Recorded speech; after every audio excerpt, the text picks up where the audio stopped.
미국의 코로나19 누적 확진자가 1,900만 명을 넘어섰습니다. 불과 엿새 만에 100만 명을 넘기는 등 확산 속도가 빨라지고 있습니다. 영국과 미국에 이어 유럽에서도 화이자의 코로나19 백신 접종이 시작됐습니다. 노년층과 의료진에게 우선 접종되고 있는데요. 밤사이 들어온 글로벌 뉴스 김지수 기자와 살펴보겠습니다. 어서 오십시오. 안녕하세요. 네, 미국의 누적 확진자 1,900만 명을 넘어섰는데 100만 명씩 늘어나는 기간이 단축이 되고 있습니다. 걱정이 되는데요. 이 내용 좀 자세히 전해주시죠. 네, 이제 27일 기준으로 미국의 누적 확진자가 1,900만 명을 넘어섰습니다. 지난 21일 1,800만 명을 넘긴 뒤 엿새 만에 다시 100만 명 증가한 겁니다. 미국에서는 올해 1월 20일 첫 확진자가 나온 뒤 100만 명을 넘길 때까지 98일이 걸렸지만 그 이후로는 100만 명씩 증가하는 기간이 점점 단축되고 있습니다. 미국은 전 세계에서 확진자와 사망자가 가장 많이 발생한 국가로 확진자는 전 세계 누적 확진자의 24%, 사망자는 전 세계의 19%를 차지하고 있습니다.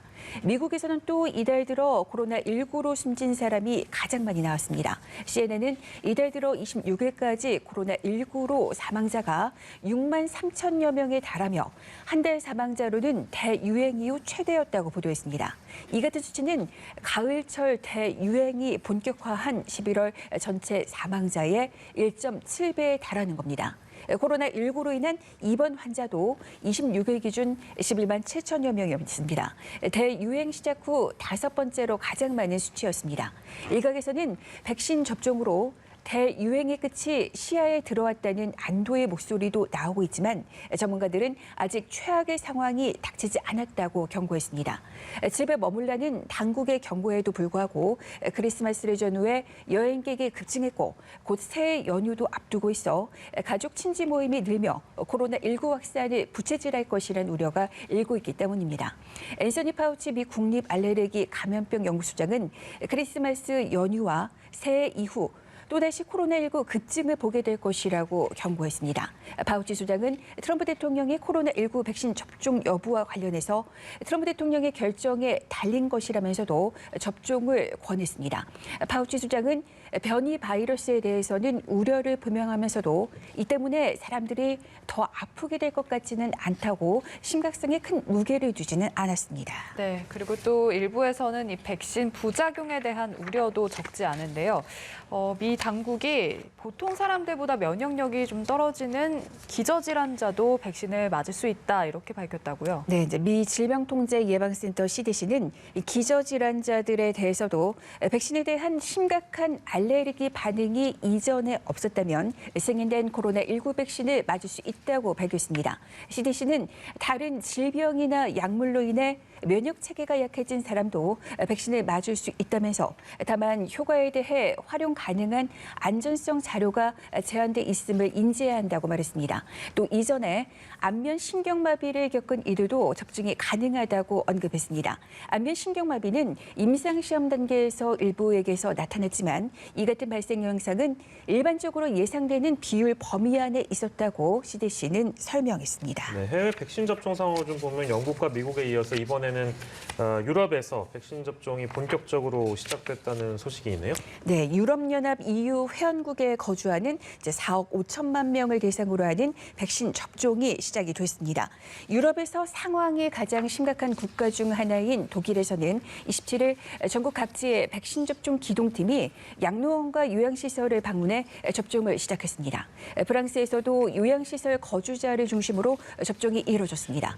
최근 확진 판정을 받았다가 회복한 마크롱 대통령은 우리에게는 백신이라는 바이러스와 싸울 새로운 무기가 생겼다며 다시 한번 굳건히 버텨내야 한다고 밝혔습니다.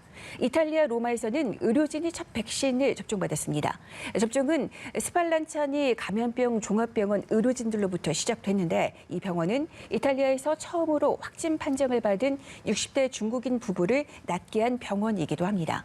한편 헝가리와 슬로바키아도 하루 당겨서 접종을 개시했습니다. 유럽연합 EU 27개 회원국은 인구의 70%까지 접종하는 걸 목표로 하고 있습니다. 유럽에서 접종은 의료 종사자와 요양원 거주자를 최우선 대상으로 해서 단계적으로 이뤄질 예정입니다. 이후 일반 시민은 이르면 내년 1분기 말이나 여름부터 접종받을 수 있게 될 전망입니다. EU 27개국에서는 이달 중순 기준으로 누적 확진자가 1,400만 명, 누적 사망자는 33만 6천 명 정도 발생했습니다. 네, 그리고 화이자와 모더나에 이어서 아스트라제네카 백신에 대한 사용 승인 여부 발표가 곧 있을 텐데요. 이 아스트라제네카 백신이 초기에 일단 가격이 저렴하고 초저온이 아니라 일반 냉장고에서도 보관이 가능하다고 해서 굉장히 관심을 끌었다가 투약 용량에 따라서 효과가 좀 다르게 나타난다 이러면서 안전성에 대한 우려도 제기가 됐는데 이 아스트라제네카 측이 백신의 성공 가능성을 자신하는 메시지를 내놨다고요? 네, 이제 아스트라제네카 최고 경영자 파스칼 소리오의 말인데요. 이제 옥스퍼드 대학교와 함께 개발한 코로나19 백신의 성공을 자신했습니다. 그러면서 다른 경쟁사들과 마찬가지로 백신을 2차례 투약했을 때 효능을 얻을 수 있는 성공 공식을 알아냈다고 밝혔습니다. 앞서 아스트라제네카 백신은 3차 임상시험 중간 분석 결과 투약 용량에 따라 효과가 다르게 나타나 신뢰성이 떨어진다는 지적이 나왔습니다. 따라서 아스트라제네카 최고 경영자와의 이 같은 발언은 기존에 제기된 백신에 대한 안전성 우려를 불식시키려는 의도로 해석됩니다. 아스트라제네카 최고 경영자는 입원해야 할 정도로 심각한 코로나19 감염은 100% 예방할 수 있다면서 어느 시점엔가 백신을 출시할 것이기 때문에 자세히 말할 수는 없다고 말을 아끼기도 했습니다.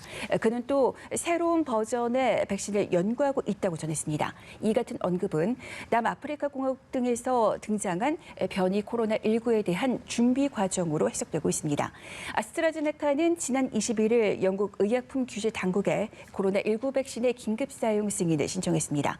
현지 언론은 27일 긴급 사용 승인 여부가 발표될 것이라고 전하고 있습니다. 네, 마지막으로 미국 정치권 좀 살펴보면 미국의 연말 정국이 좀 심상치 않은 상황입니다. 예산안이 확정되지 않아서 연방정부 셧다운 우려가 커지고 있는 상황인데 이게 아무튼 어렵게 마련된 예산안에 트럼프 대통령이 만약에 거부권을 행사하면 어떻게 되는 것이냐 뭐 이제 이런 가능성이 거론되고 있는 것 같아요. 네, 이제 트럼프 대통령이 내년도 예산안에 서명하지 않아서 연방 정부의 일시적인 업무 중단인 셧다운 우려가 커지고 있습니다. 코로나 대확산으로 인한 경제적 여파를 줄이기 위해 미 의회가 통과시킨 2조 3천억 달러, 우리 돈 2,534조 원 규모의 경기 부양안과 내년도 예산안에 대해 트럼프 대통령의 서명이 지연되고 있는 겁니다. 당장 실업자들을 위한 추가 보호 조치가 중단됐습니다.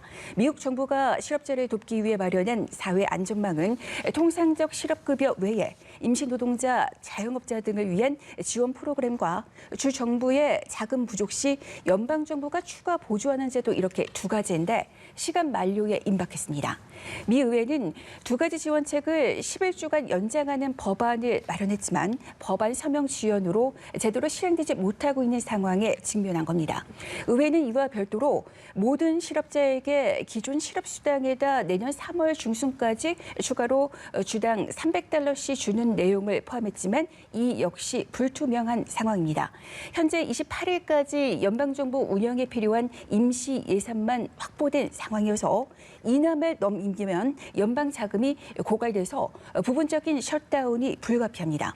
앞서 트럼프 대통령은 개인에게 지급하기로 한 지원금을 현행 최고 $600에서 $2,000로 늘려야 한다는 이유 등을 들어 반대 입장을 밝혔습니다. 게다가 트럼프 대통령은 휴양지에서 골프장을 찾아서 눈총을 사기도 했습니다. 네, 이 소식까지 만나봤습니다. 지금까지 글로벌 브리핑의 김지수 기자와 함께했습니다. 고맙습니다. 고맙습니다.